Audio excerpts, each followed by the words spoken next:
తీసుకోమ్మా. ఏమిటి బామ్మ ఈవేళ సంతోషంగా సీట్లు పంచి పెడుతున్నావు? ఇవాళే కాదు యంగ్ బాయ్, ఇక జీవితాంతం సంతోషంగానే ఉంటాను. నేనే కాదు, ఊరంతా సంతోషంగా ఉంటుంది. ఏమిటమ్మా విశేషం? కోర్టులో సాక్ష్యం చెప్పి గాంధీకి యావజ్జీవ కారాగార శిక్ష పడేలా చేశాను. పొరపడుతున్నావు. నువ్వు అనుకుంటున్నట్టు గాంధీకి శిక్ష పడలేదు.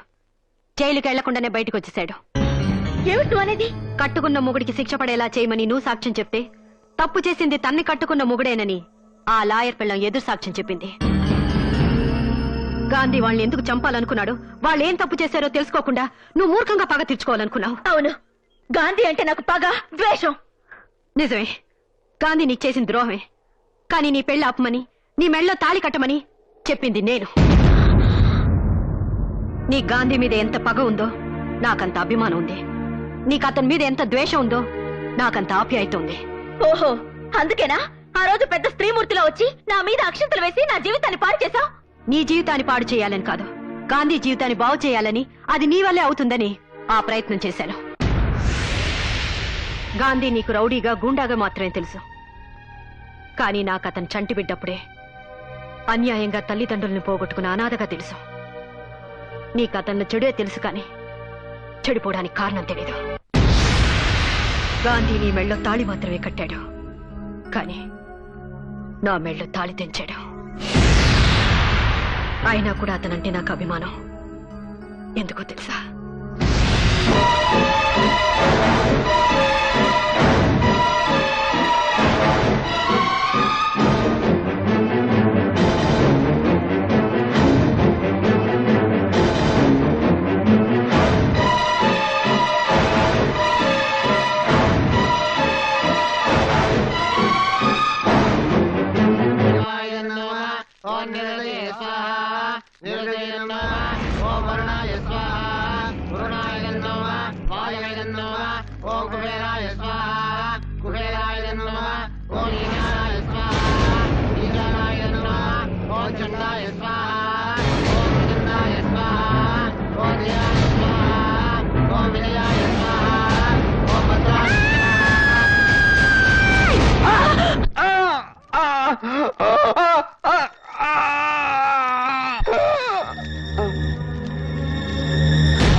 నా భర్తను చంపిన గాంధీని పోలీసులు అరెస్ట్ చేసి 14 సంవత్సరాలు బాస్టన్ స్కూల్లో వేశారు. జైలు నుంచి బయటకు వచ్చిన గాంధీ మామూలు మనిషిగా బ్రతకాలని ప్రయత్నం చేసినా ఈ సమాజం అతని హంతకుడుగానే చూసింది. రౌడీగా, గూండాగా ముద్ర వేసింది. అందుకే అతనికి సంఘం అంటే అసహ్యం, దేవుడంటే కోపం. అటువంటి గాంధీ మొదటిసారిగా నీ ప్రేమలో పడ్డాక నువ్వేం చెప్తే అది చేశాడు. ఏమైనా చేయడానికి సిద్ధపడుతున్నాడు. అతని జీవితంలో నువ్వు ప్రవేశిస్తే తనలో మార్పు వస్తుందని, మళ్ళీ మనిషి అవుతాడని ఆశపడి ఈ పెళ్లి జరిగేలా చేశాను. అన్యాయాలు, అక్రమాలు చేసి కూడా ఏనాడు కోర్టు గుమ్మం ఎక్కని గాంధీ నీకోసం, నీ ప్రేమ కోసం మంచి పనులు చేస్తూ మొట్టమొదటిసారిగా బోనెక్కాడు. సొంత పెళ్ళాన్ని పరాయివాడి పక్కలో పడుకోబెడుతుంటే తట్టుకోలేని ఆడదానికి గాంధీ తోడుగా నిలబడ్డాడు. వాళ్ళని ఎదిరించాడు. అదా అతను చేసిన నేరం. నీ ప్రాణ స్నేహితురాలు ప్రియని బలవంతంగా సొంతం చేసుకోవాలనుకునే వాళ్ళని ఎదిరించి ఆమె ప్రియుడికిచ్చి పెళ్లి చేశాడు. అదా అతను చేసిన పాపం. కానీ ఒకటి మాత్రం నిజం, నీ అంతటా నువ్వు వెళ్లి పిలిచే వరకు గాంధీ నీ మొహం కూడా చూడ్డావు. ఎందుకంటే నీ మెళ్ళలో తాళి కట్టి తప్పు చేశానని పశ్చాత్తాపడుతున్నాడు కాబట్టి. నిన్నటిదాకా గాడ్సేలా పెరిగిన అతను నిజంగానే గాంధీని కావాలనుకుంటున్నాడు. అర్థం చేసుకున్న అతను గాంధీనే చేస్తావో, అపార్థం చేసుకున్న అతను గాడ్సేగానే ఉంచుతావో నీ ఇష్టం.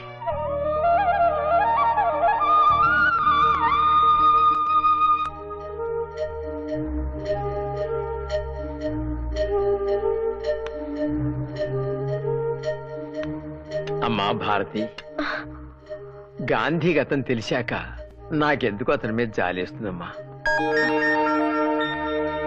తల్లిదండ్రులు బిడ్డల్ని ఎంతో ప్రేమగా పెంచి పెద్దవాళ్ళు చేస్తే కనికరం లేకుండా వాళ్లే మమ్మల్ని ఇంటి నుండి బయటికి గెంటేశారు. అలాంటిది చిన్నప్పుడే తల్లిదండ్రులను పోగొట్టుకుని వాళ్ళ ప్రేమానురాగాలకు దూరమైన గాంధీ గూండాగా మాటల్లో ఆశ్చర్యమేముందమ్మా.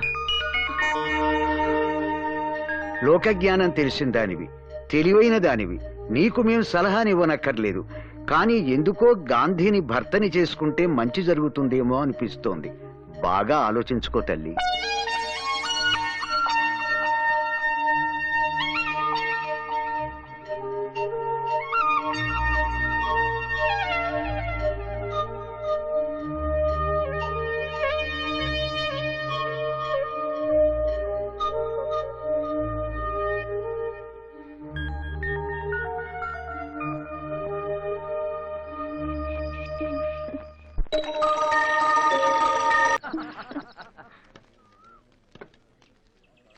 తాతయ్య ఏమిటివన్నీ? ఇవాళ అక్టోబర్ 2 గాంధీ జయంతి కదమ్మా. నీ గాంధీ గురించి ఆలోచిస్తూ మన గాంధీ గురించి మర్చిపోయావమ్మా. నువ్వు కూడా త్వరగా తయారై రామ్మా, పెద్ద మొదలెడదాం. తాతయ్య, ఈ గాంధీ జయంతి రోజునే ఆశ్రమానికి నా గాంధీని తీసుకొద్దాం అనుకుంటున్నాను. ఏమంటారు? ఇంత శుభవార్త చెప్పిన తర్వాత ఏమంటావమ్మా? తప్పకుండా తీసుకురా. ప్రార్థన అయ్యాక వెళ్ళి తీసుకొస్తాను.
నాకు దక్కని పోరి ఇంకెవరికి దక్కకూడదు.